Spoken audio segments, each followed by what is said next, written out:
بسم الله الرحمن الرحيم الحمد لله والصلاة والسلام على رسول الله وعلى آله وصحبه أجمعين أما بعد السلام عليكم ورحمة الله تعالى وبركاته. Perhaps we can take some of the questions that we had after yesterday's lecture on bullying and peer pressure in light of the Kitab and the Sunnah.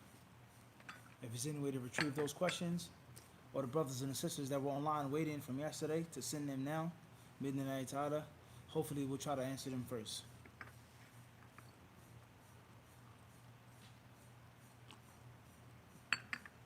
You have any yet, Abu Saeed? Not yet. Assalamu alaikum. Fresno, California. No question. Wa alaikum assalam wa rahmatullahi wa barakatuh.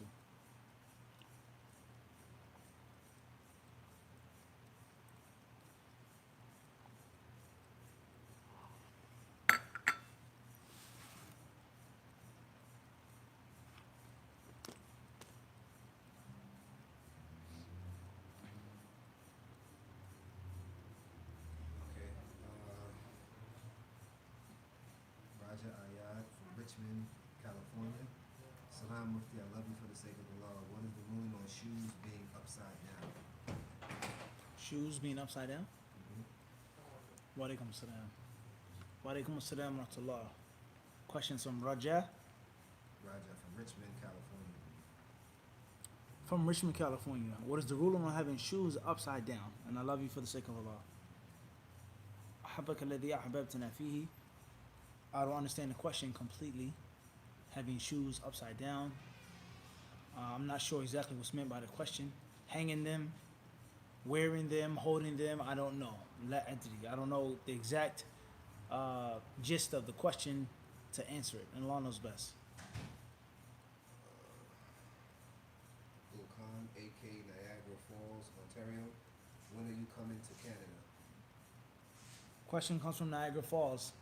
When are you coming to Canada? I don't know, Akhi or Ukhti. I don't know yet. Bi'idhnillahi ta'ala, hopefully soon, maybe late summer, perhaps in the fall. We would like to return. And our brothers in Toronto and Ottawa and other places of Canada are very dear to us. Bi'idhnillahi ta'ala.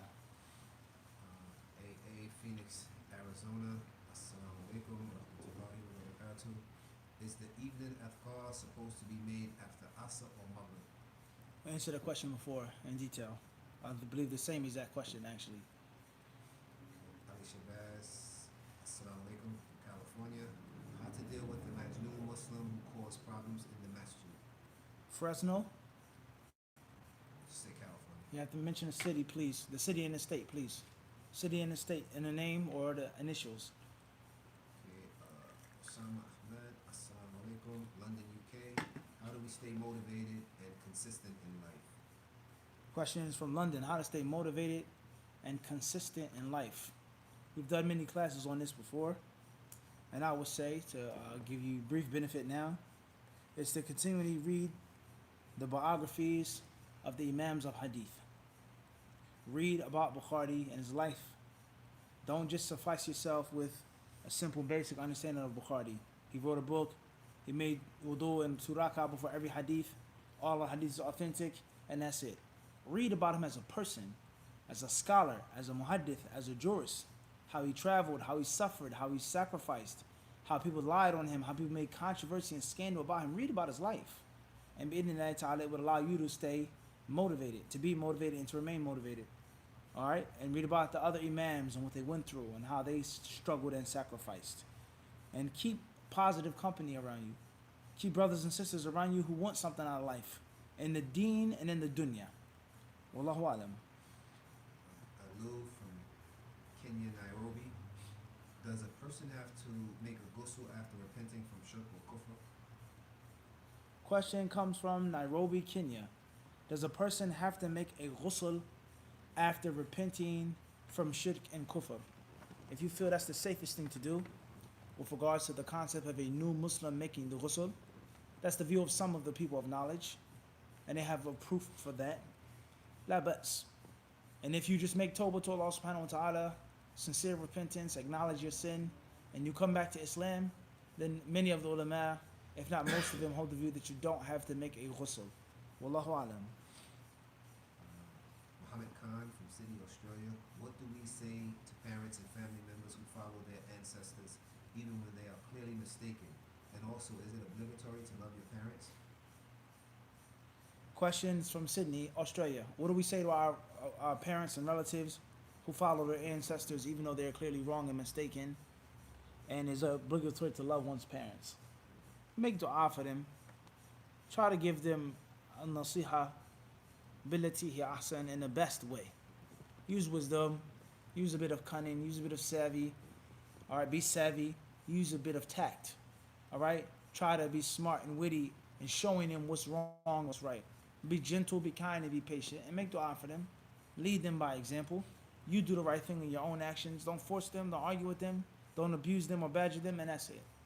If they refuse but to follow their ancestors who were clearly mistaken, as the Quran clearly affirms, أَوَلَوْ كَانَ آبَاؤُهُمْ لَا يَعْقِلُونَ شَيْئًا, even if their forefathers had no intellect, no guidance, no knowledge, i.e. with regards to the deen and the hidayah.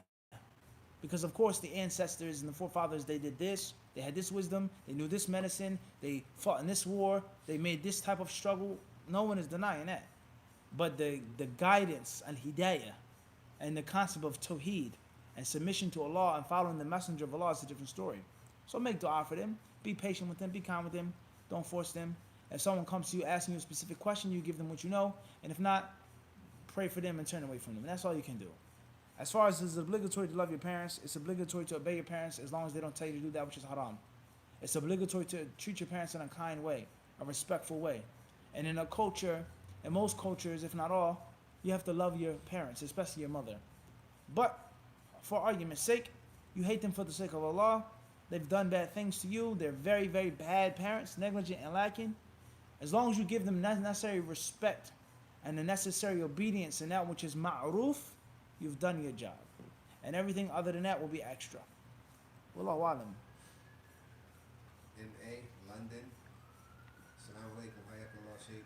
What's the ruling on wearing unisex perfume? Question comes from London. Hayakallah Sheikh, what is the ruling on wearing unisex perfume? Inshallah, there's nothing wrong with it, especially if you don't have any male perfume.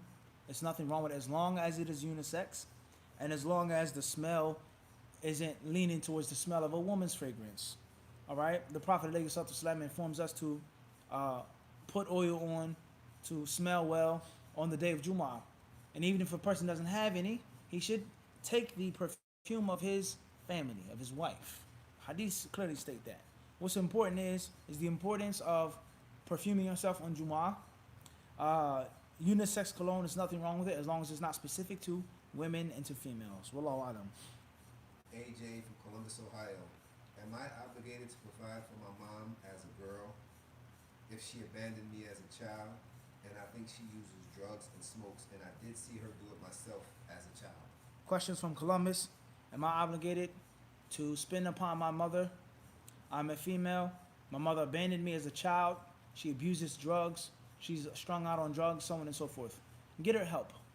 It's obligatory for you to help her. It's obligatory for you to use whatever means you have to force her to embark upon the road of recovery. That's what you have to do. Spend your wealth, your time, your energy, your effort to get her help, to get off of those drugs, bi'idhnillahi ta'ala. And when she's off of those drugs, and inshallah she's clean and she's struggling and fighting to be upon the correct way, take care of her if she needs you to take care of her, to the best of your means. Even if she abandoned you when you were younger, perhaps that will soften her heart. Perhaps that will allow her to come to Islam or to come back to the practice of Islam. Bi'idhnillahi ta'ala, you're not going to lose anything from it. Wallahu alam. Muhammad Khan, Sydney, Australia. How should a man of power uphold himself when people admire and aspire to be him, i.e. a natural born hustler? And how should he deal with his haters? Tayyib. Questions from Sydney, Australia again.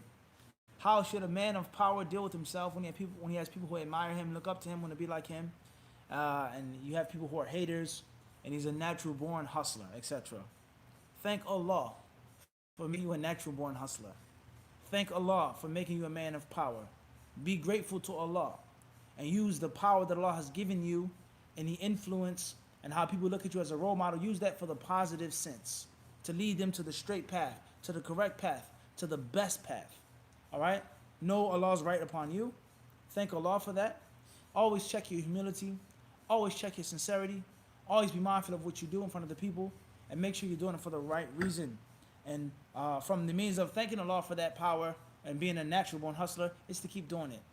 Keep doing that which is positive. Don't stop. As far as the haters and those who say negative things about you, so on and so forth, then alhamdulillah, haters are needed. Haters are very necessary for successful people. And oftentimes, very successful people wouldn't be as successful if it wasn't for haters, if it wasn't for naysayers, if it wasn't for someone, a father, a brother, a friend, a colleague, a peer, whoever it is, saying that you can't do it, and you're not good enough, and you're not big enough, you're not strong enough, and you're a man or you're a woman, you can't. Bi-idhnillahi ta'ala, those are the people that give you encouragement. That negative energy, it fuels you to move forward. So haters are needed. Haters are a necessity of life, all right? And the sun wouldn't shine the way it does, and you wouldn't realize the brightness of the sun if it wasn't for the darkness and clouds and the lack of light being there. So you can't realize the sweetness of a thing unless you taste its opposite. So haters are needed. Don't always beat up all of the haters and kill all the haters. Thank them, because where would you be if it wasn't for your haters? All right? And we say the same here at HadithDisciple. We thank all of the haters, and we give them their shout outs and their respect and their recognition. We thank you for the negativity and the bad stuff and the trolling and all the comments. That's good. Well, alhamdulillah. Jazakumullahu khairan. AJ from Columbus, Ohio again. When are you coming to Columbus, Ohio? Columbus, Ohio. I've never been there. I would like to go. Inshallah ta'ala, maybe you can contact us via the website or the email and set up a trip for us. We will travel to Columbus. NR from Toronto, Canada. Assalamu alaikum. Is it permissible to delay making up missed fast from Ramadan until the winter time? And can you explain the hadith about the 70,000 who will enter into Jannah without judgment? Questions from where? Toronto, Canada. Question comes from Toronto. With regards to making up missed fast until winter, shorter days, longer nights, cooler weather. And please explain the hadith about the 70,000 who will enter paradise without any punishment or any reckoning. If you miss days in Ramadan that was in the summer, it's permissible to make them up in the winter. There's nothing wrong with that. La ba's. As far as the hadith about those people who will enter paradise without punishment, without reckoning, then they're those who have a very high level of iman. Wa alaikum assalam. And a very strong, powerful level of tawakkul. So strong that it prevents them from asking, and it prevents them from leaning and resting upon other things besides Allah. Even if it's something which is permissible, such as ruqyah. They don't even want the ruqyah from anyone, even though the ruqyah is permissible. All right, so they have strong iman, they have strong tawakkul, and they have a level of iman which is powerful. Okay, so these people have been selected by Allah subhanahu wa ta'ala to have this practice, and there'll be many others with them. There'll be many others with them as well, as is mentioned in other versions of that hadith outside of the Sahih. Wallahu alam. Ali from Wayne County, Missouri. Assalamu alaikum. May Allah bless you with a long, beneficial life. Is Nike okay to wear? Just like our life. Questions from Wayne County, Missouri. May Allah bless you with a long and obedient or beneficial life. Ameen. Thank you, you as well. Is it permissible to wear Nike? I don't see anything wrong with it. I don't wear it too much. Every now and then I think may have a shirt or two from Nike. The sneakers, I don't wear that much. I have many friends who wear Nikes, and I don't criticize or repudiate them. What does the word Nike mean or stand for? What is it symbolic of, etc.? I don't see it to be haram. And as we've explained many times before, if you say that Nike is haram, what's haram about Nike? Is it the swoosh that's haram? The check? Is it the word Nike? Is that the actual name of the old ancient goddess of speed or victory? Is it Nike? Or is it something else, and Nike is derived from that? All right? The concept of the watches, pins, shoes, cars that we drive, and as we said, Bluetooth and all types of things have polytheistic origins behind them. Polytheistic origins behind them. Who is not going to use Bluetooth? A few people may like the traditional headphones, but most people, they drive their cars, they need Bluetooth. And Bluetooth is a sign of shirk and kufr. It's ancient runes of polytheistic mushriks. No one says you can't use Bluetooth. And the cars that you drive and everything else. Okay, so our modern world and the concept of a logo And the concept of Freemasonry, everywhere you look is a logo of something.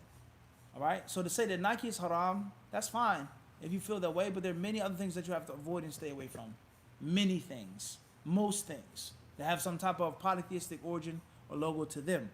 All right. So I don't think that it's haram to wear Nikes. Those brothers who say that it is haram to wear Nikes, that's fine. If they have their proofs, their evidences, and that is their wijhatun nazar, that's their way of looking at it, la bas. As long as they're qualified for that, they have the right to do that, la bas. That's fine. We feel differently, and hopefully those brothers or sisters, they can respect our views as we what? Respect theirs. Wallahu alam. Samad from Melbourne, Australia. Assalamu alaikum, Mufti. What is the ruling on watching cartoons? Last name or last initial, please. Samad Nasrat. Samad Nasrat. What is the ruling on watching cartoons? The general rule on watching the television or anything online or on your phone is that you shouldn't. Stay away from it. Avoid it. Walaikum salam. You can't lose. It's permissible to watch cartoons. Can my children watch cartoons? Can I watch a movie? The music doesn't have naked people, this, and that music. Stay away from all of it. That's the best thing to do.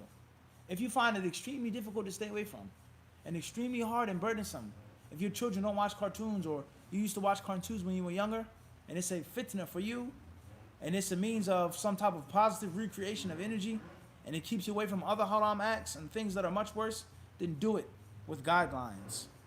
And the most important guideline of watching television or cartoons or movies, the most important guideline is time. Time. People will talk about the content of the cartoon, the content of the movie. It's impermissible, it's music, it's men, it's women, it's LGBTQ. No doubt about those things. But the problem is, first and foremost, is wasting of time. And if you watch a cartoon, make sure that you go in and you go out. And you don't sit there and watch the cartoon for hours and hours and hours on end and just become addicted to it. And you can't put it down. All right? That would be my advice. Wallahu alam.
What time is it then, Brother Clark? 8 and 8. The Iqama, I'm sorry. 10:30. And what time is it now? 10 minutes. 10:19. All right, we'll stop at 10:25, please. Fadal. AB from Brooklyn, New York. Assalamu alaikum. Can you explain what is riba and what is commonly misconstrued as riba with examples? Also, can you put together an Islamic finance course? Barakallahu feek. Fikum barakallah. Question comes from Brooklyn regarding what is riba and what are some of the commonly misconstrued principles of riba, and can you put together some type of Islamic finance course or seminar, etc. Jazakallah khairan, a very excellent question. To be honest with you, we don't have a lot of time to answer this question properly. In general, riba linguistically means increase, extra. That's what it means. And al-Islam then it has two main uses or two main categories. The first is pertaining to a debt and you being late, and then you have to pay extra. And the second type is with regards to trading and bartering. Different products and commodities, the same type, the same genus, same size, etc. Paying hand to hand, paying on consignment, etc. Riba al-fadl wa riba al-nasi'a. Riba al-fadl wa riba al-nasi'a. So that's what it is in Islam. So scenario number one is I lend you $1,000. You have a month to pay me back. All right? 31 days pass by in our calendar. It's June 1st, August 1st. I said I need my money. It says I'm having a little difficulty. All right, no problem. I'll give you 2 more weeks. But you got to put $50 on that now. It's $1,050. 2 weeks come by, August 14th come by. It says I'm still having difficulty. I had to take my cat to the veterinarian. My car broke down. Just be a little more patient. Okay, no problem. You can pay me back in September. But it's not $1,100. Method. And then we have the concept of bartering, which is going to take even more detail. And that's because the whole system of how we buy and sell and trade, is trade even there anymore, dollar bills? We don't want to get into that right now. And the most common case of the problematic issue of riba is going to be pertaining to money and pertaining to paying back money. All right? So, in general, the concept of interest with a bank versus usury. Interest being fixed, it being fluctuating, etc. Let's just stick with that for now. Those ulama, those financial experts and researchers who say that usury is interest and interest is usury. It's no difference in English and the Western world, and is also applicable to al-riba in Islam, in the Sharia, in the Arabic language, and in the ancient Arab culture. The ancient pagans before the Prophet, and the things that he acknowledged and the things that he abolished when he came and laid down the Sharia for them and they accepted Islam. All right? So we have the concept of interest, and based off of that, it will be a ruling of paying it, and it will be a ruling of taking it, giving it and taking it, receiving it, etc. All right? We know that riba is a major sin, is one of the ugliest of the major sins, and is a very problematic issue in the world today. Bi'idhnillahi ta'ala, the ulama of Islam, they mention different details with regards to taking or giving riba out of necessity, with regards to a person living as a minority, living in a non-Islamic place, Darul Harb. They have different tafasil details. What's important is the advice that we give to you right now is to avoid interest to the best of your ability. Stay away from giving it, stay away from taking it, stay away from using it to the best of your ability. Extreme situation, extreme condition, a hardship, you have no choice, it's the only way. You can't get a car, you can't get a hotel unless you use the card, unless, that's a different story. All right, that's in brief. And bi'idhnillahi ta'ala, hopefully we'll have the ability to do the financial workshop and a financial course in honoring the request of the disciple in the near future. And please periodically remind us the way we can do it. Inshallah ta'ala. Jazakallah khairan. As I said, that's in what? That's a very, very short, brief discussion of riba and its modern applications. Wallahu alam. IN from San Diego, California. Is it permissible for a woman to be the president of the MSA if there is a qualified male? Barakallahu feek. This will be our last question. Question comes from San Diego with regards to a woman being the president of an MSA. If there's a qualified, or there isn't, or is? There is If there is a qualified male. Type. Before we answer this question briefly, we have to stop. July 20th, bi'idhnillahi ta'ala, will be our first conference of the summer. And the theme of this conference is, I've only been sent to perfect moral character. إِنَّمَا بُعِثْتُ لِأُتَمِّمَ مَكَارِمَ الْأَخْلَاقِ. I've only been sent to perfect moral character. That will be, bi'idhnillahi ta'ala, will be on the 20th of July, which is a Saturday, if I'm not mistaken. And inshallah, the lecture should start, let's say, 2:30 to Maghrib time, bi'idhnillahi ta'ala. We will have 2 guests, a brother Ali Davis, a graduate of Qura, and also brother Abu Sajid, who's another graduate of Qura, my friends and colleagues from Philadelphia. And inshallah ta'ala, I'll be bringing up the rear. Bi'idhnillahi ta'ala, there will be 3 talks. We will discuss the importance of good akhlaq. What is good akhlaq? What isn't good akhlaq? Its impact on dawah, its impact on family relations, and some of the misconceptions regarding makarim al-akhlaq and husnul khuluq. What you should, what you shouldn't do, with who, etc. That is the 20th of July here at the masjid on the Van Wyck. Masjid Ahl Sunnah Wal Jama'ah, 10908 Van Wyck Expressway, South Ozone Park, New York, 11420. You know where it's at. You can look for the details on the website. Inshallah, we'll try our best to announce it more on the 20th of July, B'idhnillahi ta'ala, on Saturday afternoon, inshallah. As far as the sister being the president of the MSA, I've been asked this question before. If you say that a woman can't be the president of the MSA, then you can't go to college. Why can't a woman be president of MSA? Because she's going to stand in front of men. Because she's going to talk. Because لا يفلح قوما أو قوم ولو أمرهم امرأة. People never succeed if a woman is in charge of them. And all of those things are also applicable to what? To college. All right. So if I had brothers in the New York City say a woman can't be the president or she can't speak in front of the class, and then as we were leaving the classroom, finishing our lecture, there was an uncovered non-Muslim woman waiting to come inside to teach the class.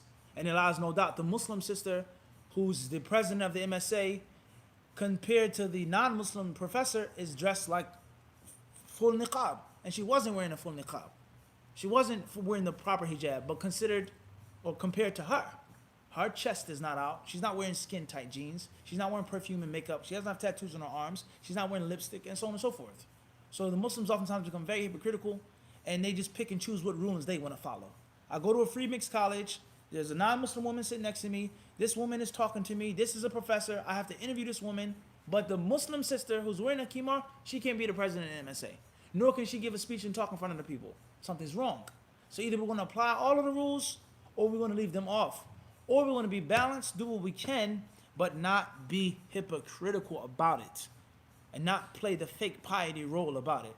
So my advice, and Allah knows best, is the president of the MSA should be whoever is the most able. The one who's the best president. Activities, lectures, the needs of the Muslims, man or woman. And that person should be someone who's qualified, who's trustworthy, who's strong, and they can do the right job.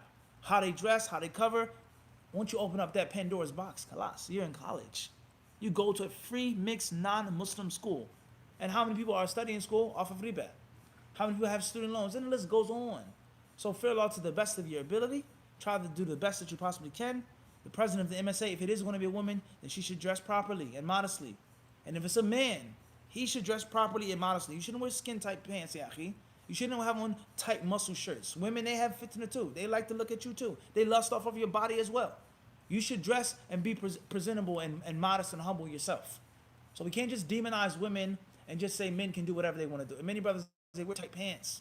They wear suits and you can see their thighs tight. That's not Islam. So the woman has to wear the hijab, and the man has to wear the proper clothes as well. This is in brief. With Allah Azza wa Jalla is all success. Wallahu alam.